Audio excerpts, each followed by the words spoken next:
What if the moment everyone remembers as Angelina Jordan's big breakthrough was actually just the beginning?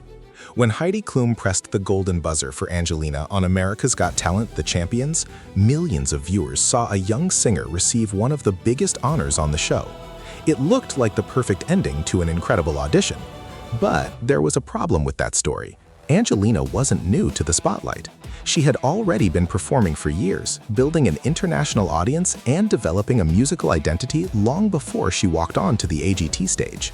And once that golden buzzer was over, Angelina faced something much harder than winning a talent show moment. She had to prove that she could keep growing after the world had already decided who she was. Long before AGT, Angelina had already attracted attention in Norway. Her appearance on Norway's Got Talent introduced audiences to a young performer who seemed completely different from the typical child singer. She wasn't trying to sound like the newest pop star. Instead, she gravitated toward jazz, soul, blues, and classic standards. That choice immediately gave her performances a distinctive character.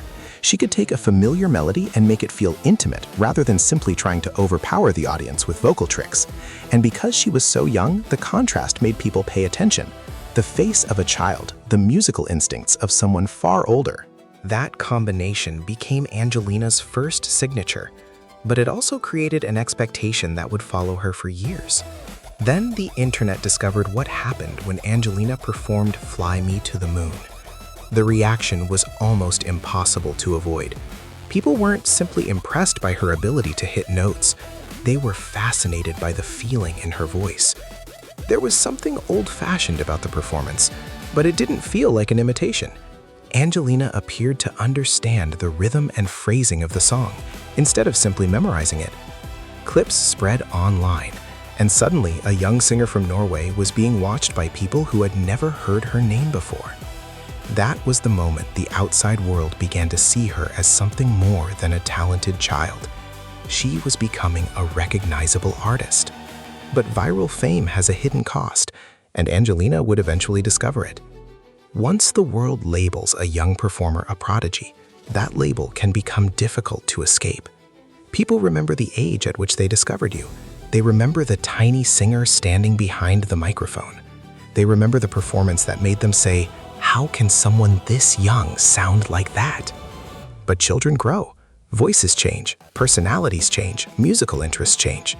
The same qualities that make a young performer fascinating can eventually become expectations that feel impossible to satisfy.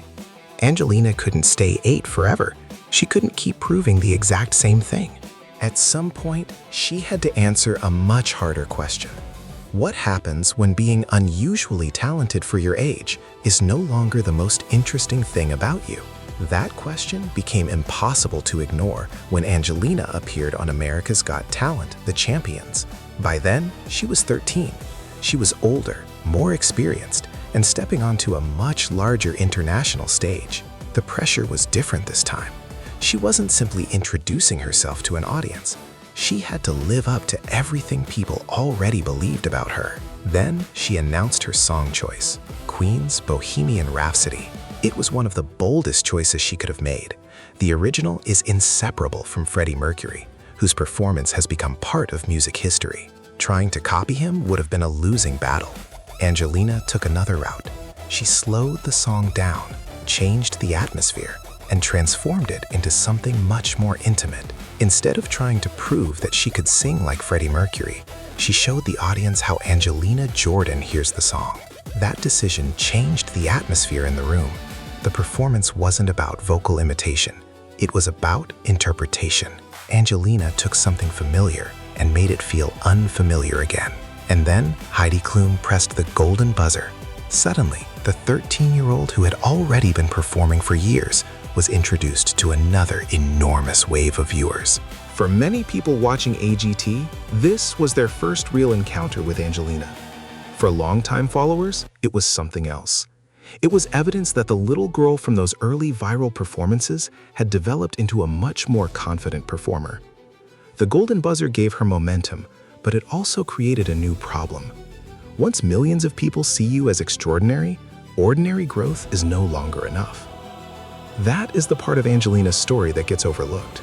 A golden buzzer is a spectacular television moment, but it doesn't automatically create a lasting career.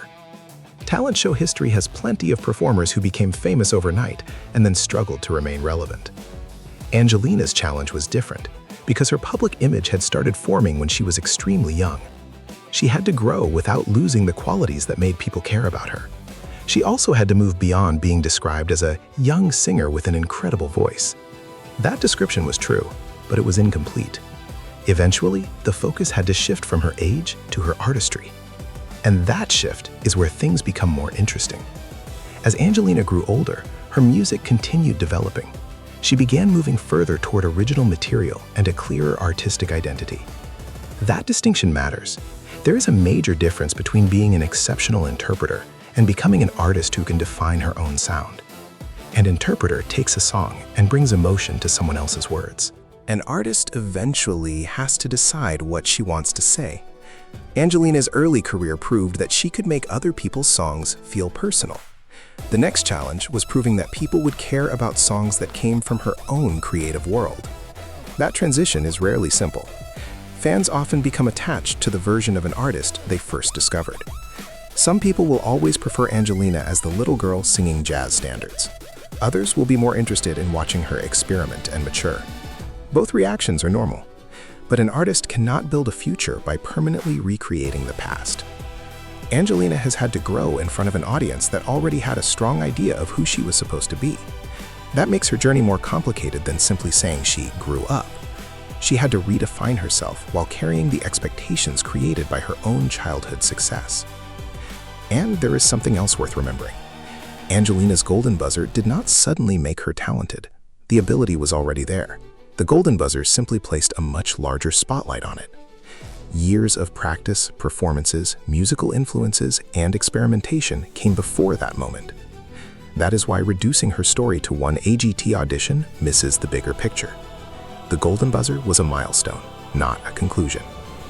In fact, the most interesting part of Angelina Jordan's career may be what happens after the moments that made her famous. The internet first asked, "How can this little girl sing like that?" AGT viewers asked, "Can she do it on this stage?" Now the question has changed again. What kind of artist will Angelina become when her age is no longer the headline? That question is much harder to answer, and that is exactly what makes it interesting. Because the Golden Buzzer gave Angelina something that every performer wants: attention. But attention is temporary. What comes after it is what separates a viral moment from a career. Angelina had to grow beyond the child prodigy label, develop her own artistic voice, and show audiences that there was more to her than the astonishing young singer they first discovered online. So when you look back at Angelina Jordan's Golden Buzzer, it is tempting to see it as the moment everything changed. And in one sense it did. But it wasn't the end of her story. It wasn't even close. It was another chapter in a journey that began when she was a child and continues as she develops into an artist on her own terms. The Golden Buzzer answered one question: could Angelina Jordan captivate an AGT audience? She clearly could. The much more interesting question is the one that came afterward. Now that the world knows her name, what will Angelina Jordan do with it? And maybe that is why her story remains so compelling. The child prodigy was impressive because of what she could already do. The artist she is becoming is interesting because of what she has yet to become. The Golden Buzzer gave the world a moment. Angelina's next chapters will determine whether that moment becomes part of something much bigger.